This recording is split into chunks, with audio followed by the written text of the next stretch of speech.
ሰላም ለእናንተ ይሁን የእግዚአብሔር ቤተሰቦች እንዴት ናችሁ? አገልጋይ ሸረፈዲን ሙስጠፋ ነኝ። መጽሐፍ ቅዱሴን ሳጠና በጣም ልቤን የነካውን አንድ ድንቅ የእግዚአብሔርን ቃል ላካፍላችሁ እወዳለሁ፣ አምናለሁ። ይህ ድንቅ የሆነው ደግሞ የእግዚአብሔር ቃል እያንዳንዳችንን ሕይወታችንን በመልካምነት፣ በበጎነት፣ በቸርነት እንደሚሞላው አምናለሁ።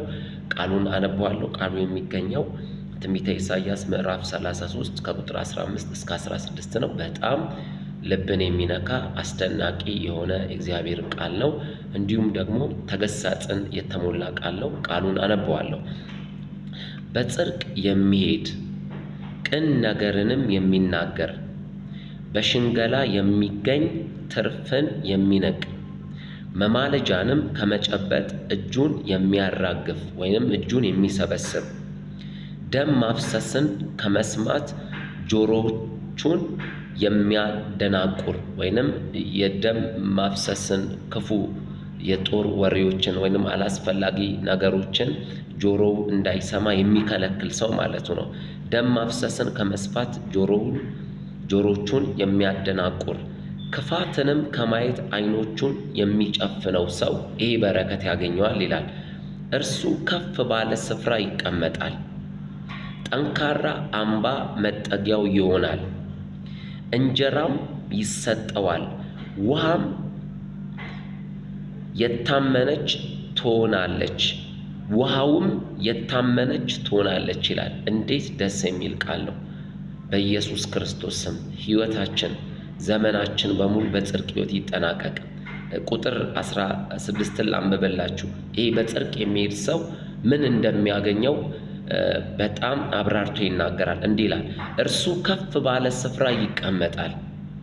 ታውቃላችሁ፣ በሕይወታችን በጽድቅ መንገድ በቅድስና መንገድ ስንጓዝ ስንሄድ ሰዎች ሊንቁን ይችላሉ። የማይረዱን ሰዎች ብዙ ነገር ሊሉ ይችላሉ። ግን እኛ በጽድቅ መንገድ እንሂድ፣ በቅድስና መንገድ እንሂድ፣ እግዚአብሔር በሚወደው መንገድ እንሂድ። እውነቴን ነው የምላችሁ፣ እግዚአብሔር አምላክ ሕይወታችንን ከፍ ባለ ስፍራ ያስቀምጣል። ስለዚህ ሲናገር ምን ይላል? ቁጥር 16 እርሱ ከፍ ባለ ስፍራ ይቀመጣል። ማካታላባስ በኢየሱስ ስም ይሄ ቃል ይውረሳችሁ። እርሱ ከፍ ባለ ስፍራ ይቀመጣል፣ ጠንካራ አምባ መጠጊያው ይሆናል ይላል። ጠንካራ አምባ መጠጊያው ይሆናል። ያ ጠንካራ አምባችን ማን ነው? እሱ የእግዚአብሔር ልጅ ኢየሱስ ክርስቶስ ነው። በጽድቅ ስንሄድ፣ በቅድስና ስንሄድ፣ እግዚአብሔር በሚፈልገው ሕይወት ስንሄድ እሱ እግዚአብሔር አምላክ ጠንካራ አምባ ይሆነናል። እሱ እግዚአብሔር አምላክ ጠንካራ መጠጊያ ይሆነናል። ከዛ በመቀጠል እንዲህ ይላል፣ ጠንካራ አምባ መጠጊያው ይሆናል ይልና እንጀራም ይሰጠዋል። የምን እንጀራ? የበረከት እንጀራ፣ የእረፍት እንጀራ፣ ሰላም የሞላበት እንጀራ።